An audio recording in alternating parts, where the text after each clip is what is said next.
Perkenalkan, nama saya Ahmad Alvan Anwaruddin, NIM 1803211000008 dari kelas A Sistem Informasi Bisnis. Assalamualaikum warahmatullahi wabarakatuh. Perkenalkan, nama saya Eva Nurhayati, NIM 49 dari kelas Sistem Informasi Bisnis A. Nama saya Yuliana Mamarizinin, NIM 153. Assalamualaikum warahmatullahi wabarakatuh. Perkenalkan, nama saya Adihan Faizatul Ilma dengan NIM 190321100043 dari kelas A Sistem Informasi Bisnis. Sistem informasi manajemen merupakan sebuah data yang dapat dilihat, dianalisis, dan diolah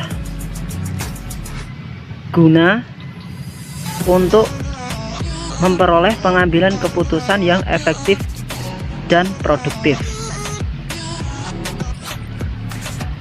Sistem ini digunakan sebagai alat untuk mengendalikan dan mengoperasikan sebuah perusahaan.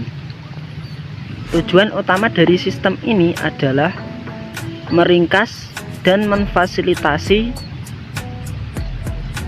sebuah perusahaan guna untuk meningkatkan kualitas pengambilan keputusan dan meningkatkan produktivitas serta profitabilitas. Data ini dapat berupa Excel ataupun platform yang lebih kompleks lainnya. Selain itu, data harus dapat diakses secara internal maupun eksternal agar informasi yang diperoleh dapat lebih efisien dan produktif. Komponen Sistem Informasi Manajemen atau disebut juga dengan SIM dibagi menjadi 5 bagian. Yang pertama yaitu manusia. Peran dari manusia itu sendiri yaitu merancang, mengolah, mengoperasikan, dan membangun, sehingga informasi yang dihasilkan pada SIM akan memberikan manfaat bagi manusia dan bisnis yang akan dijalankan. Yang kedua yaitu informasi. SIM dibuat oleh manusia untuk menghasilkan informasi dari data yang bersifat mentah menjadi data yang dapat diolah yang nantinya akan berguna. Yang ketiga yaitu sistem. Sistem itu sendiri yaitu sebuah sistem besar di mana terbentuk dari beberapa subsistem yang berbeda fungsinya atau tugasnya. Tugas tersebut yaitu untuk mengumpulkan, mengolah, dan menyempurnakan data agar menghasilkan sebuah informasi. Yang keempat yaitu organisasi manajemen. Setiap usaha dan bisnis membentuk organisasi manajemen untuk mencapai tujuan dari usaha yang akan dijalankan tersebut. Yang kelima yaitu pengambilan keputusan. Dilakukan apabila bisnis tersebut memiliki informasi yang relevan dan dapat dipertanggungjawabkan. Selanjutnya yaitu fungsi sistem informasi manajemen. Yang pertama yaitu membantu dalam proses pengambilan keputusan. Sebuah sistem tentu harus berdasarkan informasi yang relevan dan dari sumber yang valid. Informasi tersebut haruslah mengandung sebuah fakta agar proses pengambilan keputusan dapat berjalan dengan baik. Dengan adanya sistem informasi manajemen dalam sebuah bisnis, maka pengambilan keputusan akan lebih mudah dan terstruktur dengan baik. Yang kedua yaitu membantu dalam menemukan suatu masalah. Seperti yang telah diketahui, sistem ini akan memberikan informasi yang relevan dalam setiap aspek kegiatan. Apabila terdapat kesalahan pada manajemen, maka informasi pada sistem informasi manajemen akan memberikan solusi pada permasalahan tersebut. Yang ketiga yaitu membantu dalam hal membandingkan kinerja bisnis.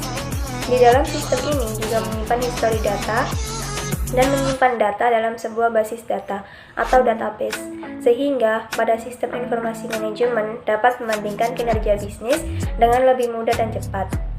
Dan yang terakhir yaitu membantu dalam hal koordinasi antar departemen.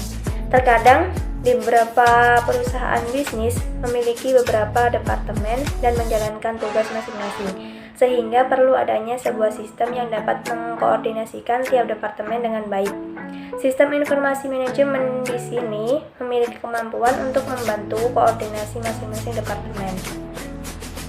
Pertukaran informasi menjadi lebih baik dan cepat dengan manajemen yang terstruktur. Hubungan yang sehat akan terbentuk pada setiap orang dalam departemen satu dengan departemen yang lain dalam pertukaran informasi.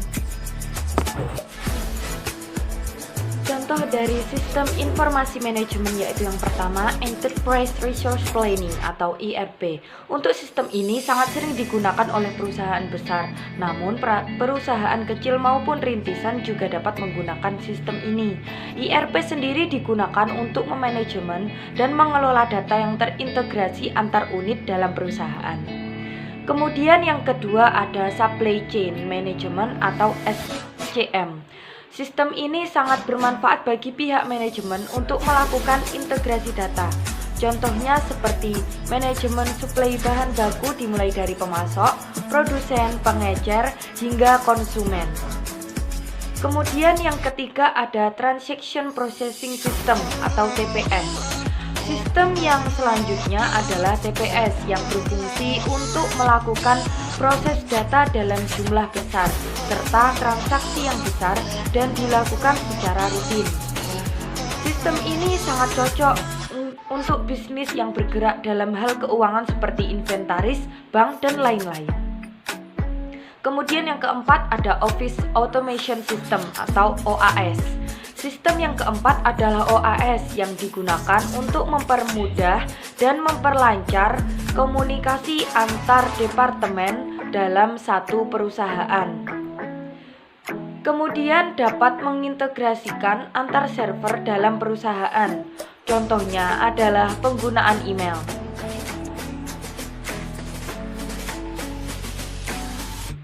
Kemudian yang kelima ada Informatic Management System atau IMS.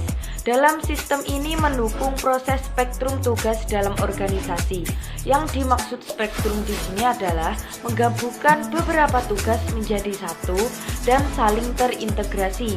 Selain itu, IMS juga dapat menyatukan beberapa fungsi informasi dengan program komputerisasi seperti e-procurement.